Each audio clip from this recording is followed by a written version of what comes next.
You know how it is around here. Oh, no, son. That's not the way it is.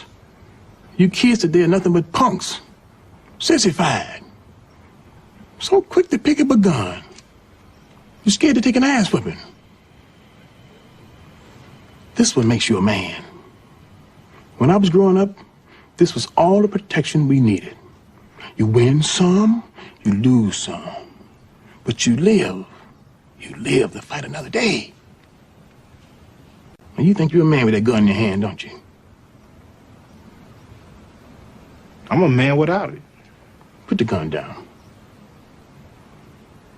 Come on, put up your dukes. Now you're a man. Your uncle picked up a gun, too. He had to find out the hard way. 22 years old. You got a choice. These are all you need. All right?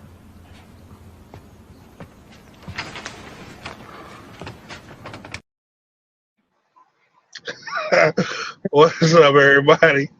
Welcome to another episode of Full Metal Analysis.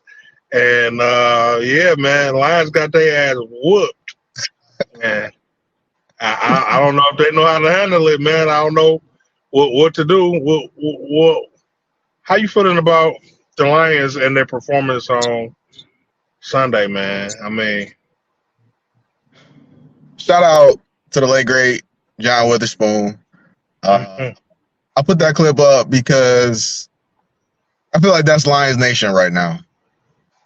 The Lions did get their ass whipped, but it happens. You know, it happens. And I told you that we had to do this podcast today because it's a rare day, man. And you're gonna take offense when I say this, but no, it's not to be offensive. You usually the shoe's on the other foot. You're gonna say I'm not that panicked. You're gonna say that you're not that panicked, but I feel like you're a little bit panicked. And usually I'm the one that's panicked. I'm saying, man, look at this, look at that. This is outrageous, this and that and this and that. But at the end of the day, man, I just feel like the Lions got their ass whooped. And sometimes you know, like my man said, man, you win some, you lose some. But all the goals are still in front of them. no, I don't think that the goals are not in front of them. And I don't think that, like you said, I don't think that I'm panicked. I just was upset with like Dan Campbell would say, I'm upset with the execution. They're not, you know what I'm saying? It just feels like people are not doing their jobs. They're trying to do somebody else's job. And I'm just pointing it out, you know what I'm saying? I feel like, I don't feel like the season is over. I don't feel like we still can't win a playoff game. Hell, I don't think we out of the running for the Super Bowl. It's just, you know what I'm saying, the way they playing right now. But what I will say is I am upset with how they're playing right now. The things that they're doing in these games is upsetting me. And I'm happy with the season. I'm happy that we're 9-4. I'm happy that we know that we will be in the playoffs. But the way they're performing, I just know I feel like a proud parent. Like I see the potential in the child, but they're not living up to that potential. They're doing like, yeah, I see a Super Bowl team, but they're not living up to what they can be. They're not the team that they were at the beginning of the season, and that is what's making me angry. Right there is where I gotta disagree with you, because speaking of Dan Campbell, Dan Campbell's been saying a lot of things, man, that I completely agree with. And one thing that he said was that this, I get what you're saying, like they wasn't making these same mistakes that they was earlier in the season, and they playing much cleaner football. But Right. you can take that same philosophy, and you can say that this is the same team that was winning those games. So while it may be some more mental errors or whatever, but regardless of what it is, Dan Campbell said this is the same team that was winning those games. So those guys are here, and I get it. You saying that they haven't lived up to their potential in the past couple weeks. But my thing is, like this is who they are. This, you know, you said Super Bowl team potentially, best case scenario. I don't see that. A division winner. You know, I think their ceiling would be NFC Championship.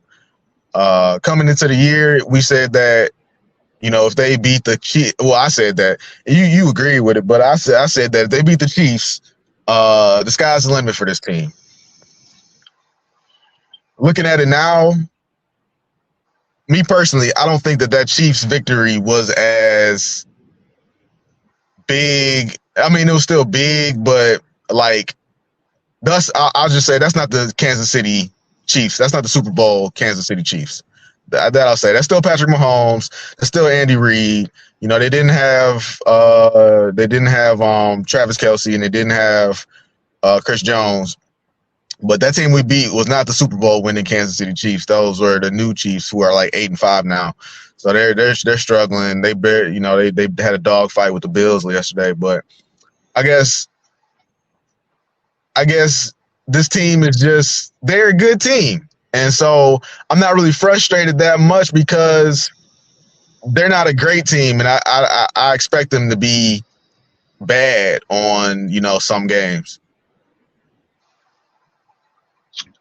I guess where I'm at with it is that, I mean, before the season, I said that they were going to be probably a one playoff win team. Maybe they can make it to the NFC Championship, but I wasn't just like you. I wasn't really impressed with the Chiefs game as much as everybody else was. I mean, I was happy they won, but they played bad in that game. I thought they played bad in that game. They didn't come out like I thought they were going to come out, and I didn't think it was all that impressive how they played. The next game, when they came out and played against the Seahawks, they played a lot better, but they made the mistakes that they're making now. It wasn't until the third game and the following few games after that I started feeling like, okay, we got a team that if they play like they playing now, whoever you put in front of them can beat. And then they came up against the Ravens, and it's like all of that went away. So ever since they played the Ravens, they haven't been playing that clean football that made me think that they could beat any team you put in front of them. Now, like I said, I do still think that they're there. I still think it's within them because it's, like you said, it's the same players on the field. But they need to clean up. They need to be playing that clean football that they was playing when they went on that run after the Seahawks game. So I'm going a little tirade here, and if you got something, feel free to hop in. I'll stop. But the thing about this season to me for the Detroit Lions is that this schedule is an easy schedule. The people they played when they were winning when they were in that winning streak, when we was looking and we was like, damn, this team might go 15-2, you know, like they played a lot of bad teams, and Kansas City wasn't a bad team, but Kansas City was not at their best, and Seattle was a good team, and the Ravens were a good team. But, you know, Tampa Bay is not really a good team. You know, and basically getting the NFC South was like a godsend because the NFC South is terrible. And we got a lot of wins out of there. We beat the Chargers, who are having a terrible year. Herbert out for the year. No, I'm sorry. Herbert broke his finger, so, you know, he's going to be out for a while. But the Chargers having a bad year. You know, whoever else we beat in there. Oh, the Raiders. Like, we play a lot of bad teams, and it's a lot of bad teams in the NFL. So, you know, the NFL, I feel like right now is kind of wide open. But my point is, we played just good enough football to win, and then against the bad teams, we were really on our P's and Q's. We was hitting on all cylinders. And you saw Jared Goff look like MVP candidate. People was talking about Jared Goff for MVP. And even I said that, hey, if you want to extend this guy, go ahead. I'd be okay with it. And the way he's been playing lately, that extension talk is really dying down. Definitely. And if Jared Goff continues to play the way that he's playing and turning the ball over, there's, you know, all of the things that we're looking at the defense, we're looking at Ben Johnson, we're looking at Dan Campbell, we're looking at all these different factors. Hey, even on the radio, man, they just can't help it. They got to bring up J-Mo. Where's J-Mo? Where's J-Mo at? People looking at all of these different things, but nobody. Oh, the offensive line. The offensive line is now a question mark. You know, all of these things, man, but all of these things, it don't matter if Jared Goff don't show up to play.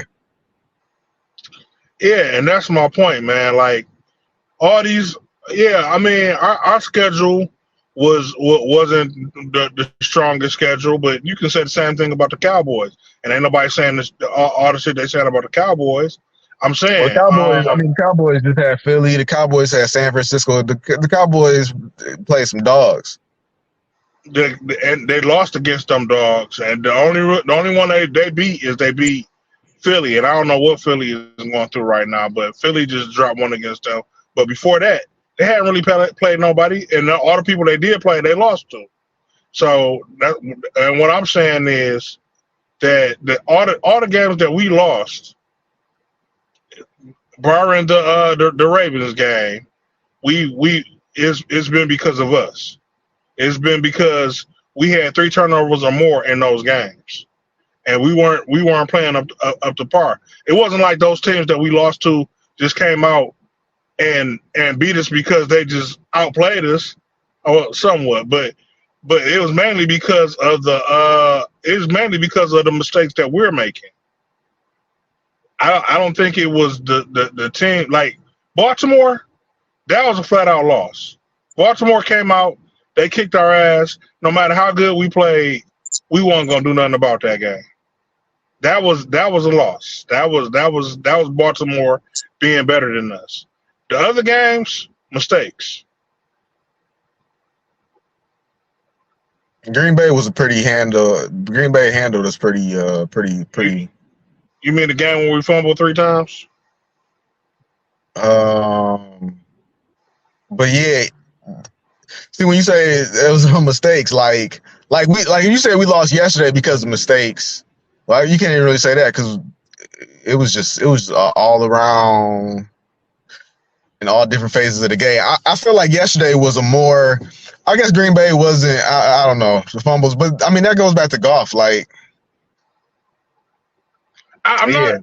You saying it like I'm excluding Goff from the mistake. He's the main mistake. He's been making the main mistakes in these games. Mm-hmm. You know what I'm saying? He's the one that we've had, 10 turnovers from Goff in these games that the last 3 games that we lost. It's been 10 turnovers. Now, how do you win a game like that? If you make a matter of fact, we even got lucky and won one game where he made 4 turnovers, but he fumbled 3 times. He fumbled 3 times in the Green Bay game. He fumbled three times in the Sunday's game, and he had a fumble. Even though he was playing better then, he had a fumble, and we had a David Montgomery fumbled in the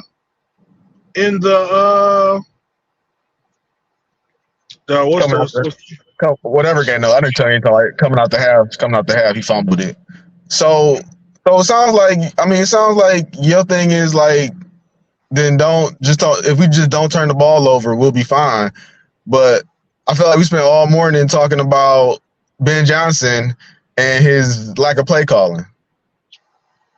Yeah, but I also said that Ben Johnson, Well, I don't like Ben. I was just mentioning that I don't like the play calling that Ben Johnson has been making. Some of the play calls that Ben Johnson has been making. I wasn't saying that he was the reason we're losing. I just noticed that Ben Johnson has been in key times.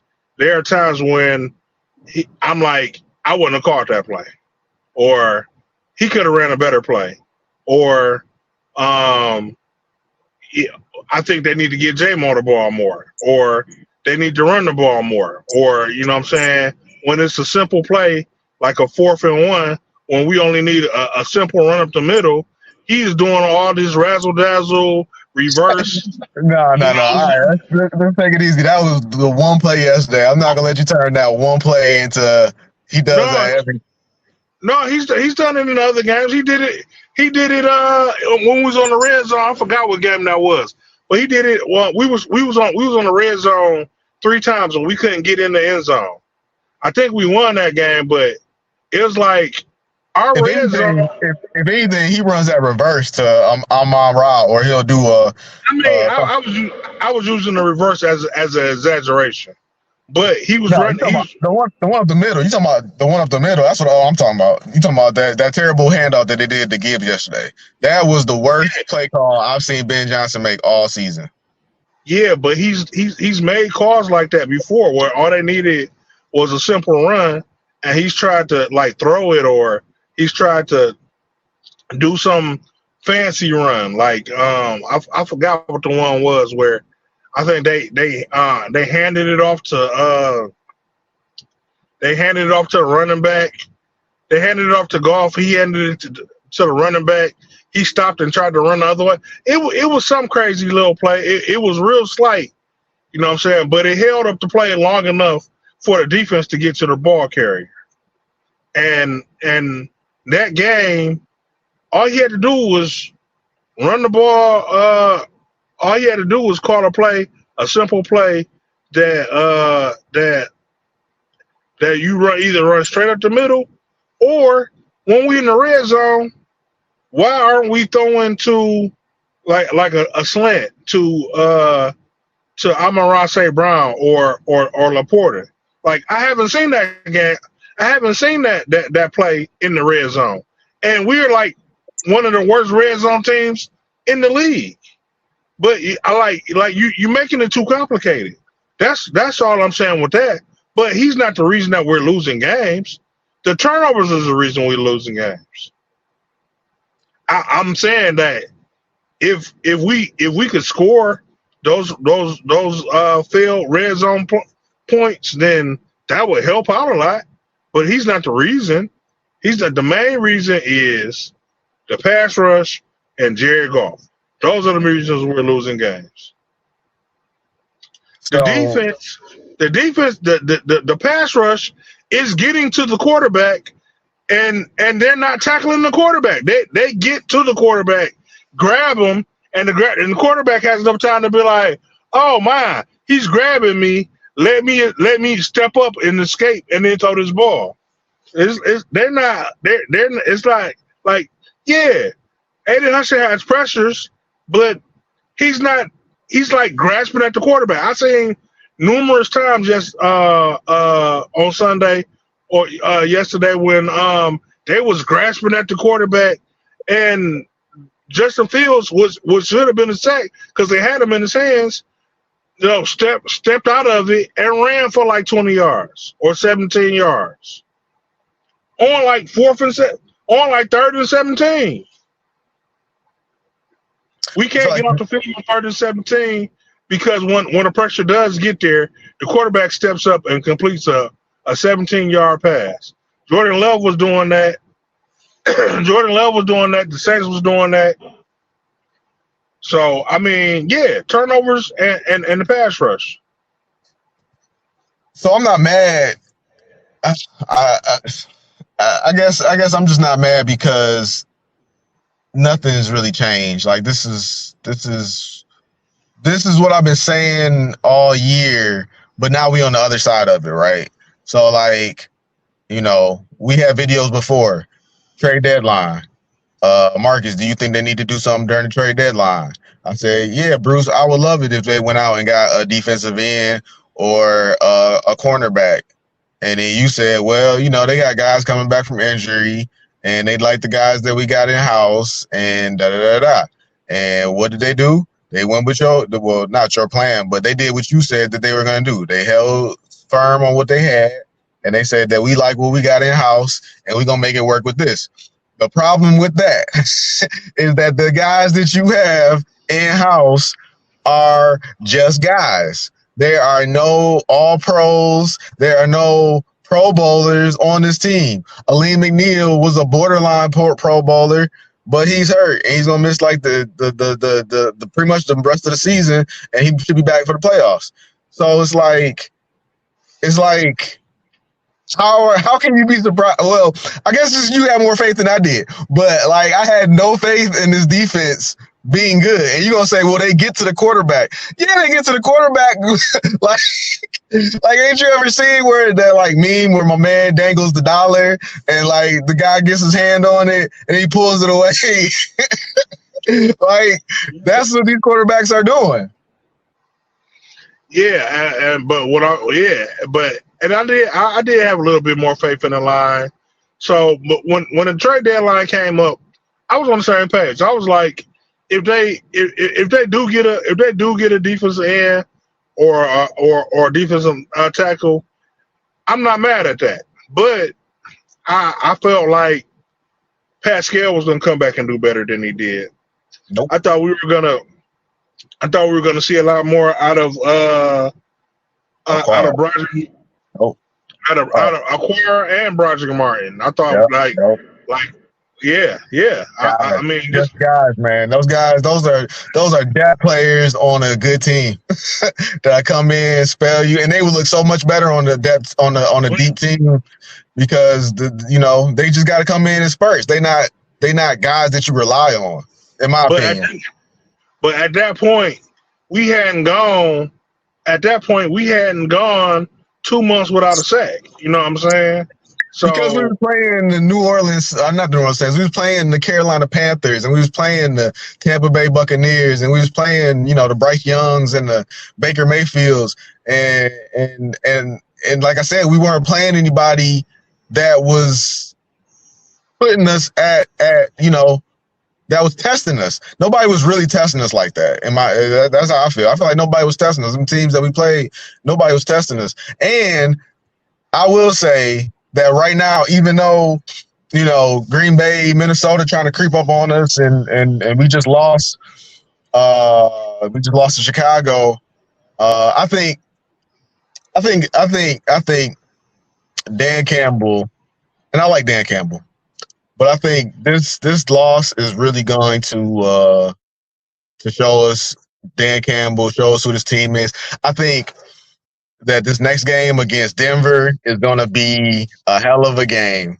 And in my heart, I feel like the Lions are going to lose the game, but it's going to be like a really good game because these past games, like a lot of these games, man, there hasn't been a lot of drama, I know you say, a lot of times it'll be like, oh, the Lions are going to try to make it difficult for them and find out how, what's the craziest thing we could do to make this game a lot harder than it has to be. And they do play like that, but like that's like you said, to your point, all that is based on their mistakes and what they control. But we haven't really played anybody where essentially we were the underdogs. The last time I felt like we were true underdogs, we were underdogs against Baltimore. But even that game, we was riding so high that it was like, man, we could beat Baltimore, and then we got smacked. But a lot of people was feeling like, man, we could beat Baltimore. And the last time I remember us being a true underdog was the Kansas City game. And we're not gonna really get when we go to Dallas. That'll be like that should feel like we back home. That should feel like, oh yeah, I remember this feeling. Like people count us out. People don't think we could do it. And I think the Lions are really I think they're gonna lose that game too. But I think you'll see a really good performance out of them, and it's gonna be a really good jump start to going into the playoffs? Um, I don't know what to say about the rest of the season. I don't feel like I don't feel like we're gonna lose to Denver, but because we usually after we lose a game, they usually bounce back strong. But I can't say that for sure. But I do think that I do think that if we don't turn the ball over, we are in a dome. So Jared Goff don't need no gloves. But if we don't turn the ball over, we should let Bruce Irving play because apparently he's the only one that knows how to sack a quarterback. And I think that we can come out and we can beat Denver. I'm not guaranteeing that because the way they've been playing, I mean, I don't know who we can beat right now, but I don't. What makes But you what if makes you we come think out and play what makes you somewhat respectable, then we should come out and beat Denver. what makes you I think honestly Denver think is that we're gonna split the games with Minnesota. what makes you think And Denver is a beatable team? uh, What makes you think Denver is what makes you think that we should beat Denver? um, well, once again, I don't think that Denver is the best team in the world. I know I understand that they've been on I don't think Denver's a. the best team in the world, but I don't think the Lions are either. So I mean, I feel like you could throw that out the window. I mean, I feel like I said at the beginning of this video. Um, if the Lions come out playing like I know they can play, there's not a team that I don't think they can beat. Maybe San Francisco, but if they So come out playing on all cylinders, there's not a team I don't think they can beat.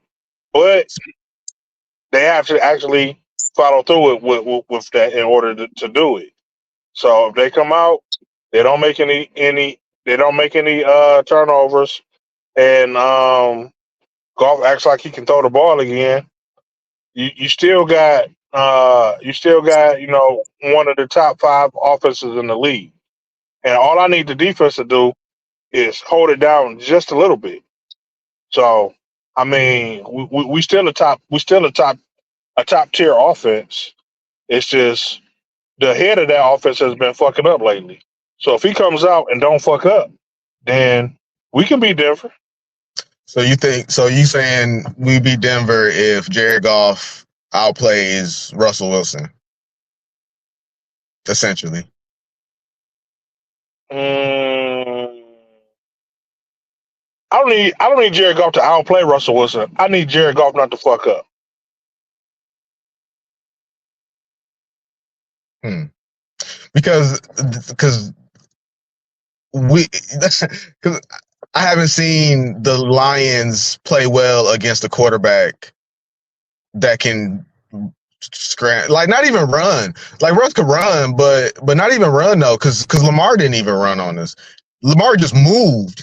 Like I've yet to see the Lions have any type of idea what to do when they play a quarterback that can move around in the pocket, roll out the pocket, God forbid, and then oh my God, please don't create 6, 7, 8 seconds for your receivers to get open, because who do we got that's guarding people for 6, 7 seconds? Like Jerry Jeudy is kind of a bust, but I mean, you got Cortland Sutton, you got really Cortland Sutton. You got to look out for Cortland Sutton in this next game.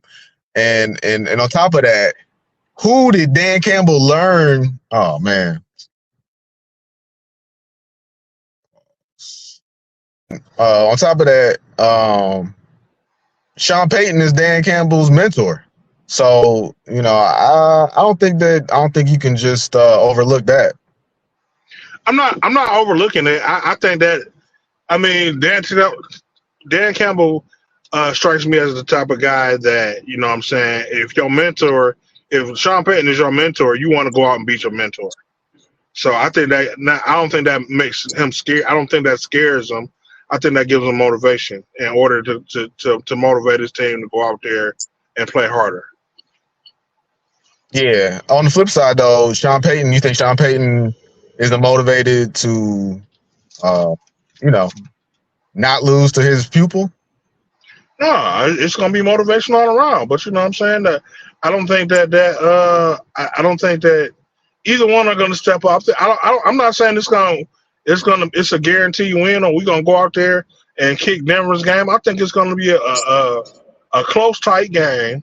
Well, I agree with that. Huh? I said I agree with this. That's going to be a close game. I'm just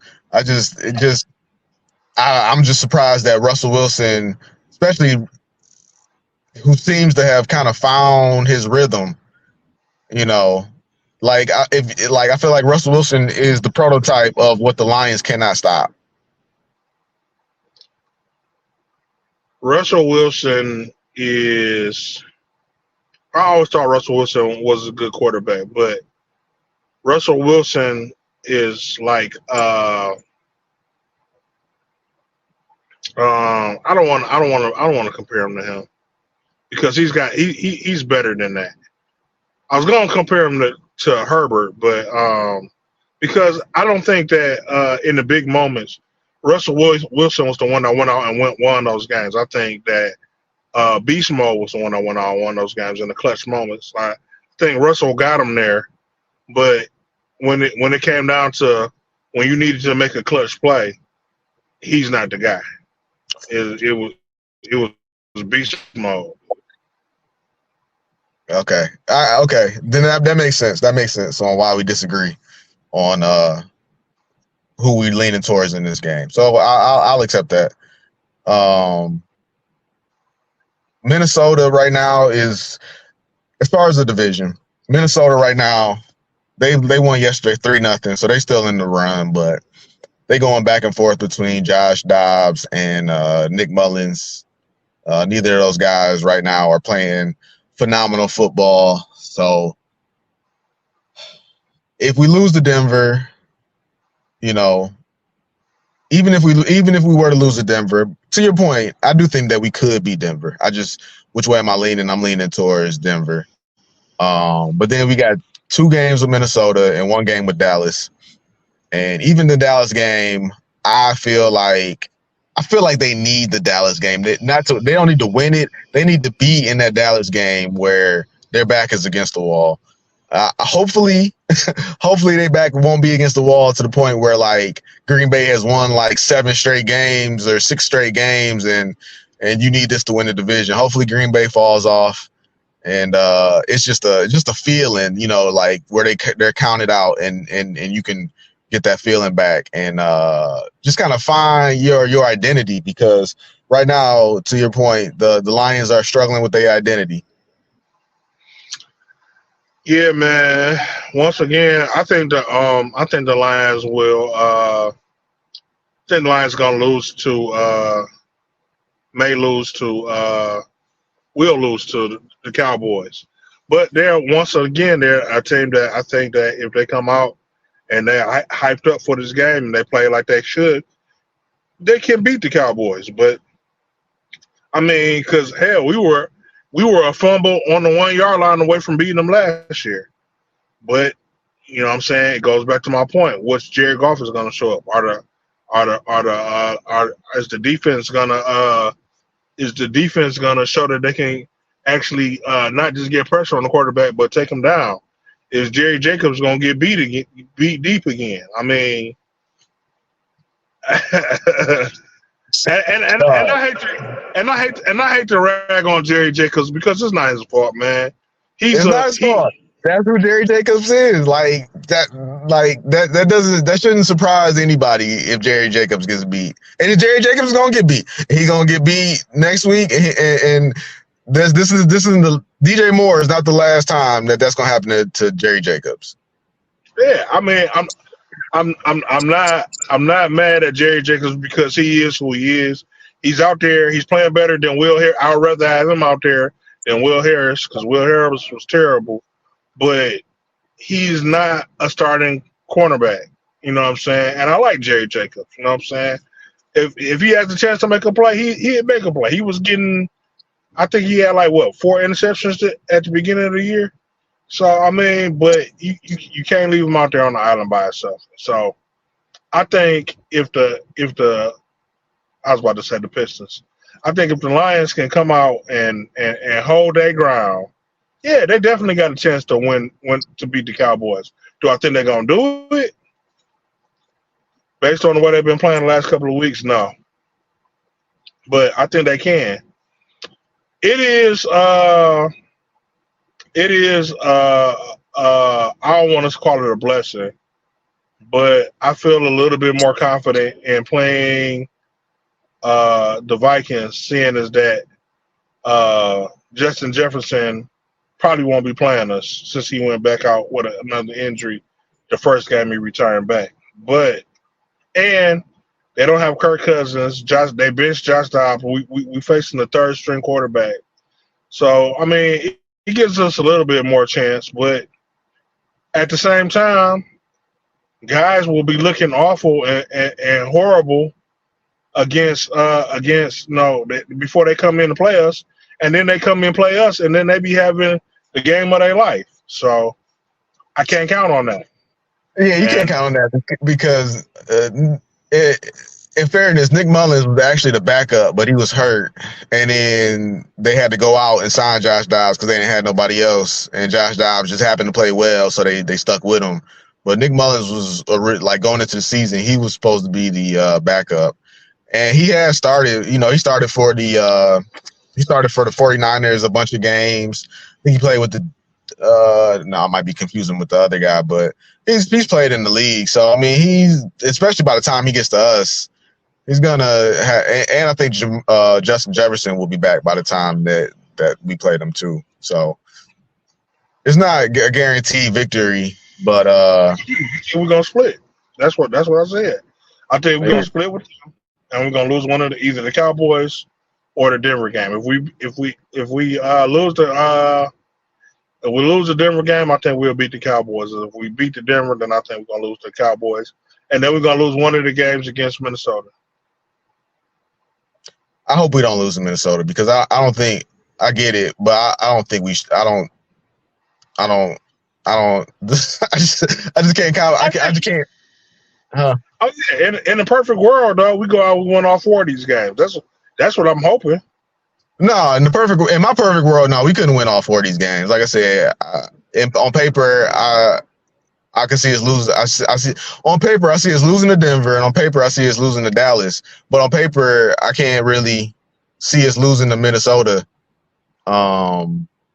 Just because, like, if Kirk Cousins was out there, absolutely, I would be terrified. I would be like, the season is, we might go 0-4 to finish the season. That would be me. But like Nick Mullins / Josh Dobbs, you know, I mean, if we can't, I kind of feel like if we can't get 2 against those guys, then AG should be fired.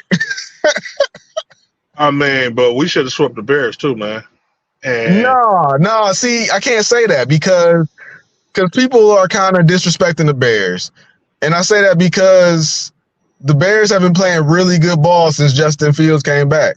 And you know, I mean, what does it really mean? But Dan Campbell and Jared Goff both said, like, yeah, they got a bad record, but that's not a bad football team. And of course they're gonna say that, you know, it's the opponent, they just beat you, you gotta respect your opponent, da da da da.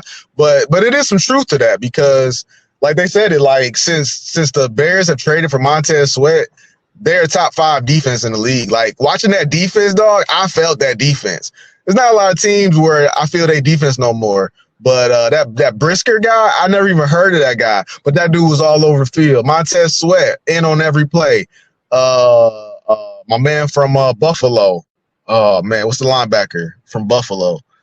But anyway, he was all over the field. So it's like, and Goff, you know, footsteps Falco, baby.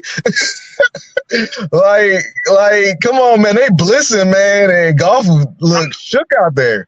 I don't want to. I'm not saying I don't want you to get it misconstrued. I'm not saying that the Bears are a bad team because I was one of the ones at the beginning of the year that was saying everybody was talking about all the other teams. We got to watch out for the Vikings. Everybody was saying, well, no, the Packers are the one we got on. And I was the only one saying, nah, the Bears looking pretty good.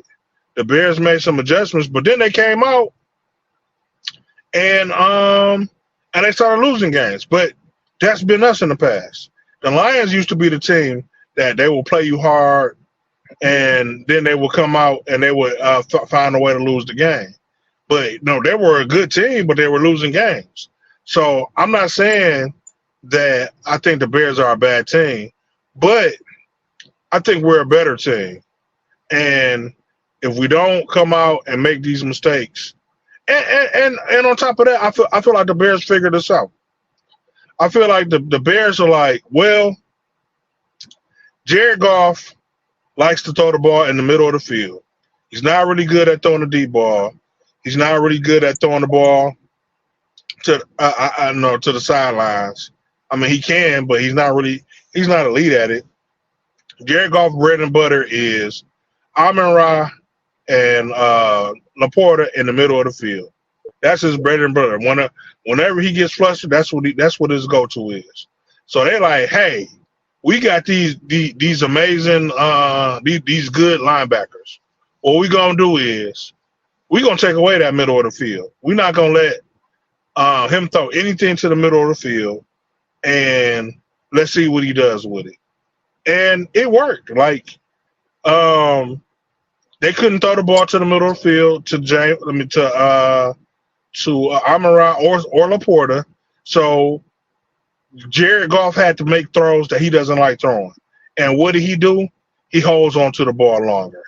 He like you said, he's flustered. He doesn't know who to go to. They done took away my bread and butter, so now what do I do? You know what I'm saying? Even though they got J-Mo beating guys deep and all over the field, you know what I'm saying? Every time I see, they don't show him a lot because they don't throw the ball to him, but every time I see J-Mo, he's 3 to 4 yards in front of his defender. But they're not throwing the ball to him because he's not comfortable throwing that ball to J-Mo, or even comfortable with J-Mo's speed, throwing the ball to J-Mo's speed. So the Bears recognize that, and they just cut off the middle of the field. And you know what I'm saying? He get a couple of passes in when he can fit them in, but it's a struggle. So I mean, like I said, I don't think that the Bears are a better team than the Lions. I just think that I think we're a better team, but I think they figured us out and they play harder. They play mistake-free football, and we didn't. I think the Bears defense was the best unit that took the field yesterday. Our offense should be the best unit that took the field that game, but it wasn't. Jared Goff, to your point, teams know that 10 to 15 yards in the middle of the field, that's his bread and butter, and you know that's you know we could roll that into why I only put so much blame on Ben Johnson, because if teams are, you know, if like if a guy is playing, like if it's basketball and a guy is forcing you left, then you got to go left sometimes and show, like, what is that going to do? Going left, what, that's supposed to scare me? And you got to make him honor your left, and then he's going to play you straight up. And that's the same thing with Goff. Like, if Goff wants the middle of the field back, he got to make him respect that deep ball. And he's just not right there. And now, you know, people are saying, well, the offensive line isn't giving them time to throw the deep ball. And it's like, man, look, man, you know, this shit is turning into Stafford 2.0, where, hey, it's not Stafford's fault. He doesn't have a running game. He doesn't have a defense. He doesn't have a coach. He doesn't have this and this and this and this. And it's like, look, man, you know, you're not going to get everything. You can't have everything. You know, and even if you do have everything, then what? Then what if it don't work out? Like, man, at some point, you got to step up and you got to make a play. And if Jared Goff can't make a play in these next, you know, if Jared Goff can't step up in these next 4 games, hey, Dan Campbell need to realize that, and the game plan need to be, we're going to run the ball. We're going to run the ball, and we're going to sprinkle in Jared Goff here and there, and I'm going to need him to make 20, you know, I'll let him, you know, what? 20, 25 attempts or less. just put it right there. And for the most part, lean on your run game because your both running backs, Gibbs and Montgomery, has 6 yards of carry, respectively. And if your run game is getting your yards like that, then why would you not lean on it? We could have won that game yesterday, but where we went wrong was we turned to Goff, and you say that's Ben Johnson, whatever, but I kind of feel like it was just an aggression thing, man. Like and that's what this team is. This team is all about being aggressive. And I feel like we wasn't even out the game. We were down, but you can still run the ball when you're down. There's no rules that you can't run the ball when you're down. But they felt like they was done what? Run the ball when we were down. They didn't do it, but my point is they didn't do it. My point is they didn't do it yesterday, and they should have. Right, they should have. Yeah, they should have just stuck with the run, but they put the ball in Goff's hands, and Goff just didn't feel it yesterday. You know, he got you that. You should have been happy with that touchdown he threw to, I think it was Reynolds at the end of the half. You should have been happy with that, and let him just kind of sleepwalk through the rest of the game. But you put the ball in his hands, and he didn't have it yesterday. He did.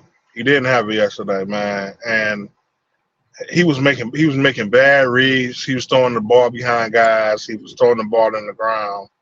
I mean, I understand we had a few drops yesterday, man, but and if the ball is in the vicinity of your hands, you got to catch that ball. But he wasn't helping them out, man. I mean, Amon-Ra had 3 drops yesterday. He's got to catch that ball, but where Goff was placing it, I mean, I don't solely blame that on Saints, and especially with the fact that he had like one catch, he had like one target, the whole like first half, the whole first half, and then when we got down, then you want to come back to him, but I mean. Yeah, I mean, of course, a guy's gonna be off rhythm if you haven't gone to him all game. You know what I'm saying? Like, you're going to him off game, and you not placing the ball where it needs to be. Same problem that we have when he throws the ball to J-Mo. He's throwing the ball behind guys. Now, instead of running your route in stride, you got to reach back and make an adjustment to catch this ball. And it's not. I mean. St. Brown makes it look easy, but it's not as easy as it looks. If you're running in one direction and you got to stop and make an adjustment to catch this something behind you. So I mean, yeah. To your point, the one thing I will say, as far as the coach, I guess the last thing I got, if we look at Ben Johnson to Jared Goff to all of that, the one thing I will say about Ben Johnson that he doesn't do, that I wish he would do, is I just don't understand why they think that J-Mo can only run a go route or take a reverse or a screen. Like, I get it. You know, he was dropping the ball earlier in the season, and maybe I feel like, I don't know. Is that why? But then again, if you think that his problem is drops, then, you know, I feel like a go route is the most high risk drop pass that you have. So, right. Like, to your point, I've never seen Ben Johnson have like a Amon-Ra run a go route. You know, send Amon-Ra out, send Josh Reynolds out, clear out, everybody clear out, and then just run J-Mo across the middle, get the ball to him in stride, and see what he could do. Which is the same thing that reverse was. That reverse that he had last week where he scored that touchdown, that was Alabama J-Mo. But Alabama, where the reverse, you know, across the field action, that happened in the backfield, whereas in Alabama, that happened, you know, 10, 15 yards down the field. So why we can't get the ball to him 10, 15 yards down the field and let him cut up the field like that? I don't know. And that I would definitely put on Ben Johnson. AG, hey man, AG and Brad Holmes is a combo to me, because AG, what can he do with what he got to work with, man? You like we said earlier, you have you see more potential in this defense than I do. Even Aiden Hutchinson. I'm gonna watch this Monday Night Football game tonight, and I'm gonna watch Kayvon Thibodeau because I compared Hutch to. One thing AG can do. He can put a spy out there on mobile quarterbacks, because what he's doing now, this let's not rush the passer. Let's just keep him in a box. Shit ain't working. Yeah, man, but I know you gonna tell me that that's AG, but I've heard Dan Campbell do interviews where he gets frustrated because he's like, the guys want to go to the quarterback, and you can't do that. You can't do that. You gotta contain that guy. You gotta force him to stay in that pocket. Like I've literally heard those words come out of Dan Campbell's mouth, and I don't know if AG has brainwashed him into believing that that's how you do it, or if that's a Dan Campbell original thought. But no, again, I think Dan Campbell has given control of the defense to AG, and he's given the control of the offense to Ben Johnson. And whatever they've written up, and then he said, "This is our philosophy." Dan Campbell was like, "All right, bet. If that's your philosophy, I'm going to support you 100% on it." And he rolls with it. You know what I'm saying? So yeah, if that's the case, he needs to fire AG then, because that's just a bad philosophy. And like I said, I'm not saying fire AG because I don't know whose philosophy that is. I hear what you're saying. I hear you that, and all we could do is come up with theory. So I mean, that's plausible. I'm not saying you're wrong, but if that is the case though, if that came out, then I would be like, man, yeah, AG got to go because he got some backwards philosophies.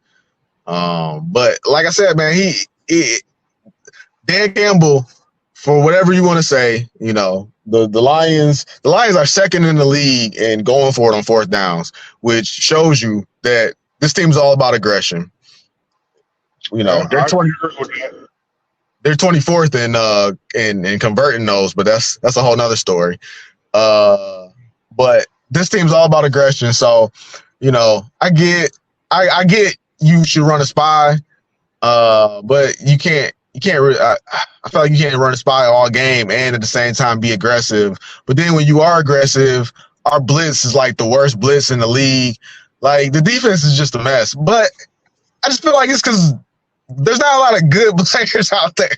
Like, there's a lot of young players that, yeah, over time they could be better.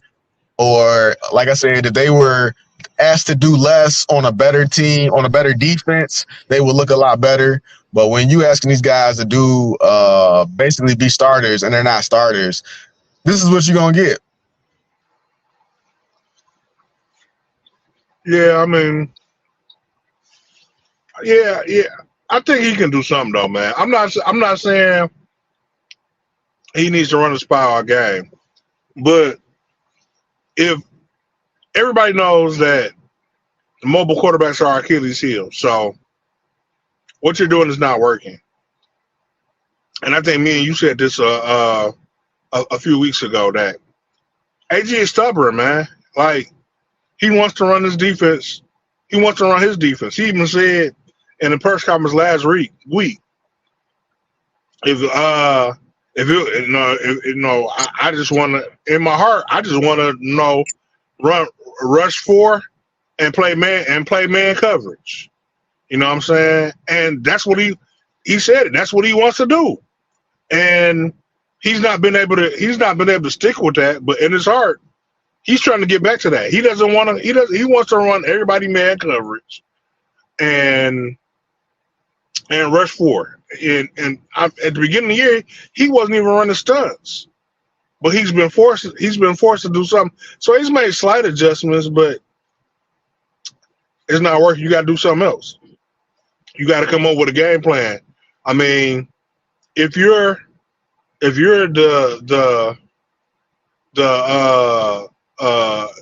genius defensive coordinator that you're supposed to be, then you gotta figure something out. You gotta make it work somehow. You know what I'm saying? If you don't have the players, then you got to scheme something. You can't just be like, oh, well, you know what I'm saying? I ain't got the players, so this is what it is. I mean, there are plenty of teams out here who don't have the best guys on defense, but you know what I'm saying, you got to put them in a better position to make better plays. Our defense made plays last year with the same guys we got this year that they're not making this year. So something's got to give, man. Yeah. Well, to that point, it all started with the line, and our defensive line was way more stable last year than it was this year. And the thing that jumped out to me when you said that, totally different sport, but if only I could think of a coach who, I don't know, let's say took a team to the NBA Finals and he lost, and then, you know, some random city in the Midwest paid him like $78 million to come here and coach the players that they had. And then when that coach left a bunch of good players and came to a team with a bunch of bad players, you know, I don't know, they flirted with breaking the record for most consecutive losses in the league. You know, I mean, I'm just trying to picture that if that's if that's even realistic. You know what I mean? Oh yeah, it's realistic. It happens. Okay. I ain't gonna speak on them though. Nah, man, nah. With the team we already talking about. Nah, we ain't gonna speak on them. I'm gonna watch, and that's probably that's. I was thinking about it, man. That's probably the biggest reason out of all the reasons that I'm really not that worried. That's probably the biggest reason is because I've been following the Pistons so tough and how terrible they are. The Lions are in much better shape, and honestly, man. I'm sure you'll disagree, but like this season's been kind of like, you know, I don't want to jinx anything, but this season's been like borderline boring, which is cool because, you know, they've been winning. So like, yeah, so it hasn't been a whole lot of controversy or anything to talk about. Like they just been, like you said, they've been going out there handling their business.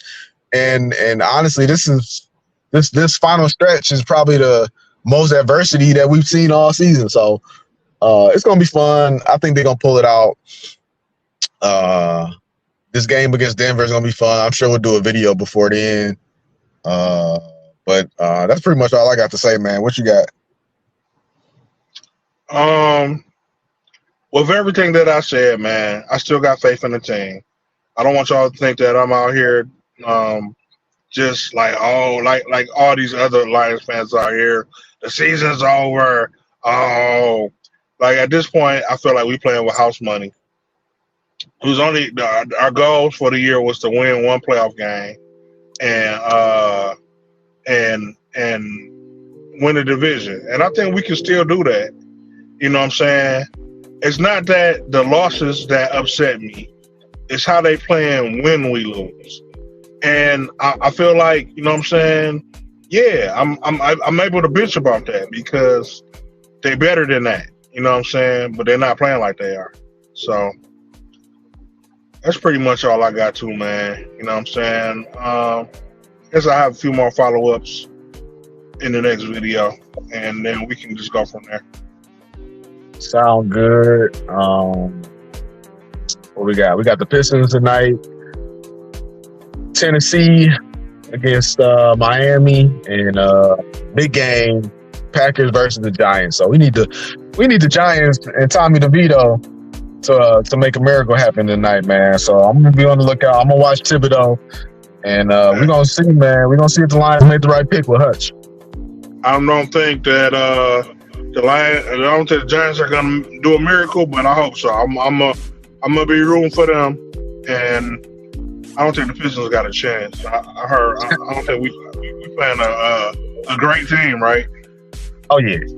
They was they beat, say what you will about the in-season tournament. You know, they lost to the Lakers, but no, Halliburton is we drafted Killian Hayes over Halliburton, and right now, just to give you a perspective on it, you know how you got the props on gambling sites. Yeah. Yeah. So Tyrese Halliburton tonight, his over under is 27.5 points, and his over under is I believe like 12.5 assists. So yeah, they got him having a nice little game tonight. Well, I mean, another loss for the Pistons, I guess. Hey man, at this point, just just root for history, man. Just root for history, one way or another. That's all I do. Yeah, that's what people used to tell me when the Lions went 0-16. It'd be history, but it made me feel no better. Hey man, what can you do? All right, man. All right, y'all. Till next time. Full Metal Analysis. Like and subscribe, and we're gonna catch y'all on the next video. I'm still gonna say, go Lions.